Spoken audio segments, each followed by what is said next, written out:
Hello students, I am Akanksha, assistant professor in political science. आज हम बात करेंगे वेस्टर्न पॉलिटिकल थॉट यानी पश्चिमी राजनीतिक विचारक के बारे में, जो कि आपका पेपर फर्स्ट है।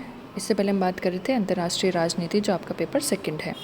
वेस्टर्न पॉलिटिकल थॉट में हम थिंकर्स के बारे में पढ़ेंगे, जैसे प्लेटो, एरिस्टोटल, एक्विनास, ऑगस्टाइन, होब्स, लोक, रूसो, बेंथम, मिल, कार्ल मार्क्स, हीगल। ये जो थिंकर्स हैं मेनली इनकी स्टडी करेंगे कि इन्होंने अपने क्या आइडियाज़ दिए, इनकी थिंकिंग क्या थी। तो हमने जैसे बोला वेस्टर्न पॉलिटिकल थॉट, तो इसमें सबसे पहले है पॉलिटिकल थॉट। तो पॉलिटिकल थॉट का मतलब क्या है? Political thought represents the thinking of an age. एक समय की जो थिंकिंग होती है उसको रिप्रेजेंट करता है पॉलिटिकल थॉट। जैसे for example ancient political thought की हम बात करते हैं, फिर medieval political thought, modern political thought या पोस्ट मॉडर्न पॉलिटिकल थॉट। तो इसका मतलब क्या है? एंशियंट पॉलिटिकल थॉट का मतलब जो एंशियंट टाइम में, आज से जैसे प्लेटो 2300-2400 साल पहले हुआ करते थे, तो जिसमें एंशियंट में प्लेटो, एरिस्टोटल है, तो इनकी क्या थिंकिंग थी, इनके क्या आइडियाज़ थे, उस एज में जो थिंकिंग थी वो क्या थी, वो इनके विचार क्या थे। तो it is understood with reference to time and space. अब किसी भी पॉलिटिकल थॉट को हमें समझना है कि उन्होंने अपने क्या आइडियाज़ दिए, तो हमें देखना पड़ेगा वहाँ की सिचुएशंस क्या थी, वो टाइम क्या था, वो किस सिचुएशन में, किस स्पेस में लिख रहे थे। मेनली पॉलिटिकल थॉट को दो भागों में डिवाइड किया जाता है, western thought and non western thought. It is also understood with respect to time, for example ancient, medieval, modern and post modern thinking. समझ में आया? पॉलिटिकल थॉट का मतलब है कोई भी पॉलिटिकल थॉट है that represents the thinking of an age. एक समय की जो थिंकिंग है उसको रिप्रेजेंट करता है। अब किसी भी पॉलिटिकल थॉट का सब्जेक्ट मैटर क्या होता है? सब्जेक्ट मैटर विषय वस्तु क्या होती है, यानी कोई भी पॉलिटिकल थिंकर लिख रहा है तो वो क्या अपने दिमाग में सबसे ज़्यादा रखता है, जो अपने दिमाग में रख के वो लिख रहा है। प्लेटो से लेकर आज वर्ल्ड बैंक तक हमेशा जो पॉलिटिकल थॉट है उसका सब्जेक्ट मैटर रहा है गुड गवर्नेंस, यानी सुशासन। मतलब अल्टीमेट एम होता है उनका लिखने का कि सुशासन कैसे प्राप्त किया जाए। तो किसी भी पॉलिटिकल थॉट का मतलब है कि जो लिखते हैं तो उनका एम होता है कि जो करंट सिचुएशंस हैं उनमें क्या कमियां हैं आज, और उन कमियों को कैसे दूर किया जा सकता है और कैसे अच्छा शासन लाया जा सकता है। तो ultimate aim of their writing is how to bring good governance. ठीक है, अब हम सबसे पहले बात करेंगे प्लेटो की। आज से 2300-2400 साल पहले प्लेटो हुए थे। तो वो ग्रीस, एथेंस से बिलोंग करते थे। ग्रीस में हुआ करते थे सिटी स्टेट्स। सिटी स्टेट्स मतलब नगर राज्य, जो आज के स्टेट्स से बिल्कुल अलग थे। आज के स्टेट्स बहुत ज़्यादा पॉपुलेटेड होते हैं, बहुत कॉम्प्लिकेटेड, कॉम्प्लेक्स अपनी गवर्नेंस होती है। उस टाइम सिटी स्टेट्स में 4000, 5000, 2000 तक की पॉपुलेशन हुआ करती थी। सेल्फ सफिशिएंट हुआ करते थे। एक सिटी स्टेट है वो अपने सेल्फ सफिशिएंट है, वो अपने अंदर ही अपने सारा ज़रूरत का सामान है वो वहीं डेवलप हो रहा है, वहीं लोग उसको यूज़ करते हैं। बहुत स्मॉल हुआ करते थे, जिनको पोलिस भी कहा जाता था।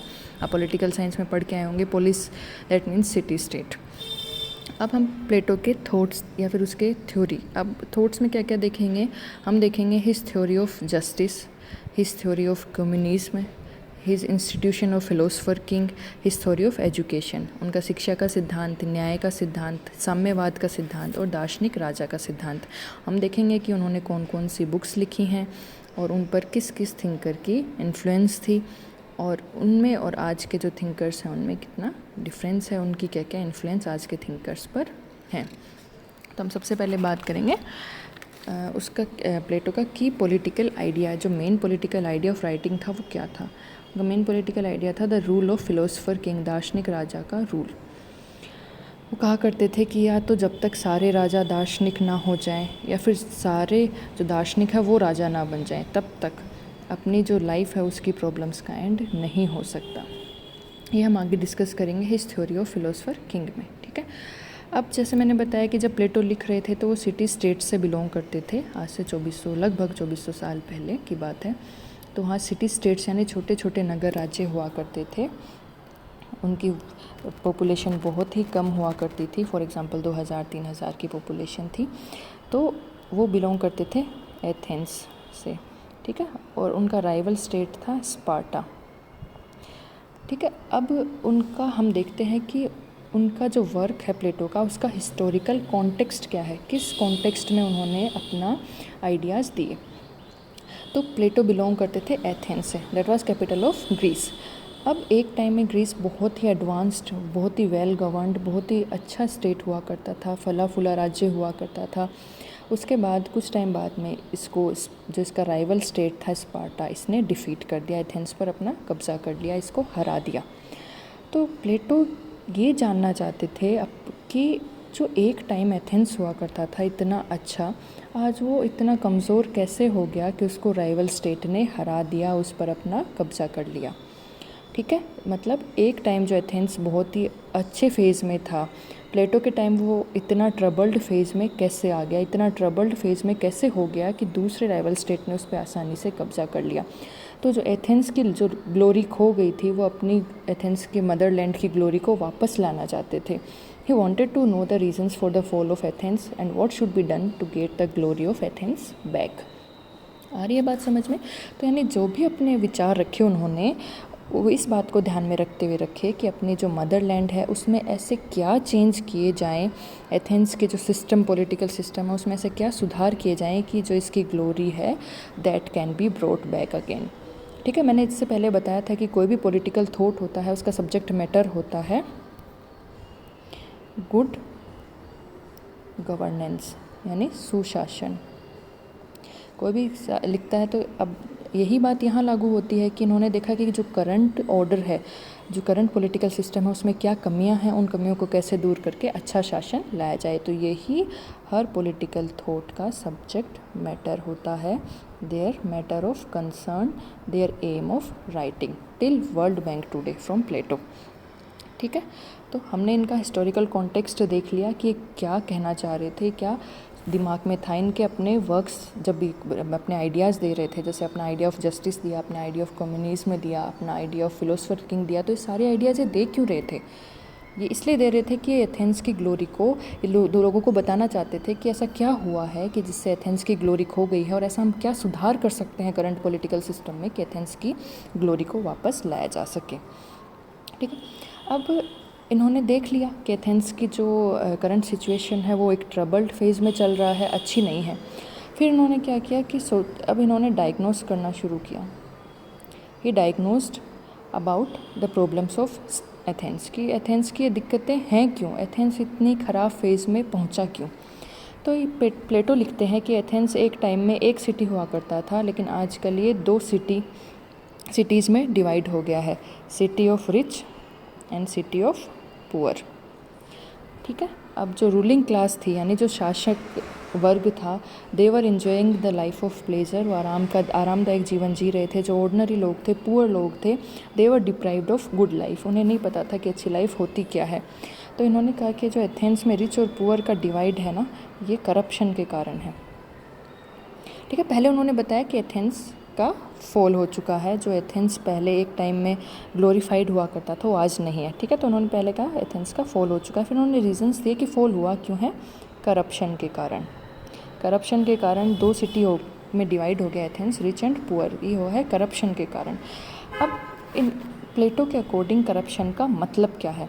करप्शन का मतलब है using public offices and resources for the welfare of those who are in power and for their private ends. यानी जैसे आज हम टैक्स डिपार्टमेंट में हैं और हम सरकार को टैक्स देने की बजाय, सरकार का लाभ करने की बजाय रिश्वत लेकर खुद अपना निजी स्वार्थ पूरा करने लग जाएं। यानी पब्लिक ऑफिस हमें सरकार ने दिया है, हम लोगों का भला करने की बजाय अपना स्वार्थ पूरा करने लग जाएं, अपना घर भरने लग जाएं, तो ये क्या है? ये करप्शन है प्लेटो के लिए। तो प्लेटो ने करप्शन का क्या कहा कि real problem in Athens for the fall of Athens is corruption, and corruption means using public offices for private ends, खुद के स्वार्थ के लिए पब्लिक ऑफिसेज को यूज़ करना।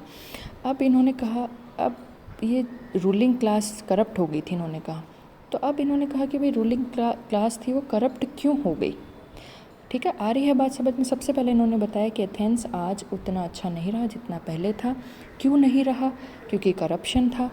और रूलिंग क्लास करप्ट क्यों हो गई? तो इन्होंने कहा कि करप्ट इसलिए हो गई कि दे वर इग्नोर्ड, इग्नोरेंस की वजह से, because they did not know what is the meaning of good life. उनके लिए गुड लाइफ का मतलब था पब्लिक ऑफिसेज, पब्लिक रिसोर्सेज हैं उनका, उनसे अपना निजी स्वार्थ पूरा कर लेना, अपना हित पूरा कर लेना, मटेरियल गेंस यानी पैसा, पैसा बना लेना। तो उनके लिए क्या था, देवर इग्नोर्ड ऑफ गुड लाइफ। उनके लिए गुड लाइफ का मतलब सिर्फ तुच्छ चीज़ों से था, मटेरियल कंफर्ट से था। जबकि प्लेटो ने कहा कि गुड लाइफ का मतलब सिर्फ मटेरियल कंफर्ट नहीं है, खुद का स्वार्थ पूरा करना नहीं है, खुद के लिए प्लेजर ढूंढना नहीं है। सही लाइफ, अच्छी लाइफ का मतलब है कि how you lead your life as a member of society, how much you contribute for your society, how much you work for your society. Understand?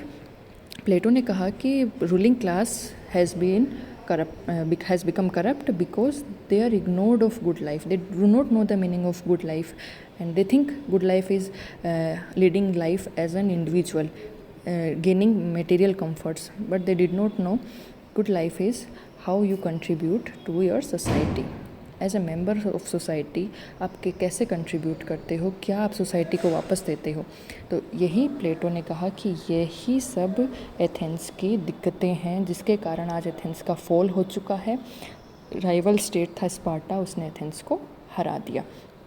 ये सब इन्होंने डायग्नोस किया। उसके बाद इन्होंने अपने थॉट्स देने स्टार्ट किए कि भाई अब इस एथेंस में मैं क्या सुधार करूं, इस एथेंस में जो एथेंस था उसमें क्या सुधार किए जाएं, क्या इम्प्रूवमेंट किए जाएं जिससे ये वापस वैसा ही बन जाए जैसा ये इसकी जो लॉस्ट ग्लोरी थी वो वापस आ जाए। तो अपने इन्होंने आइडियाज़ दिए, idea of justice, idea of philosopher king, idea of education, मतलब एथेंस में इस तरह का न्याय होना चाहिए, फिलोसोफर किंग होना चाहिए, इस तरह की एजुकेशन होनी चाहिए वहाँ पर, ताकि वो एक आइडियल स्टेट बन सके, एक आदर्श राज्य की स्थिति को प्राप्त कर सके।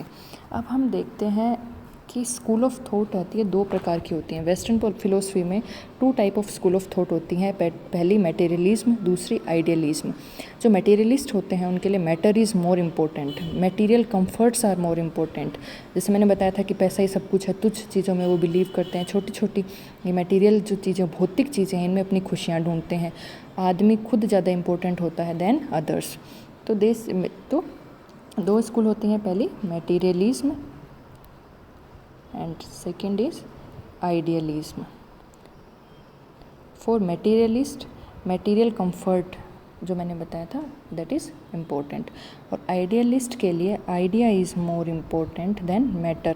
मतलब इस भौतिक जो सुविधाएं हैं इनसे ऊपर एक दुनिया है, जैसे हम बोलते हैं ईश्वर की दुनिया या फिर आइडिया, तो वो ज़्यादा इम्पोर्टेंट है। आप दूसरों के लिए कितना करते हैं अपने सेल्फ इंटरेस्ट की बजाय, वो ज़्यादा इम्पोर्टेंट है। तो प्लेटो थे वो इस स्कूल ऑफ थॉट से बिलोंग करते थे, आइडियलिस्ट स्कूल ऑफ थॉट से बिलोंग करते थे। ठीक है, अब उन पर इन्फ्लुएंसेस किसकी थी? Socrates, Pythagoras, Parmenides and Heraclitus. ये सारे थिंकर्स थे जिनके ऊपर प्लेटो की इन्फ्लुएंस थी। ठीक है, अब ये था प्लेटो का इंट्रोडक्शन। आगे हम उनके आइडियाज़ देखेंगे नेक्स्ट पार्ट में।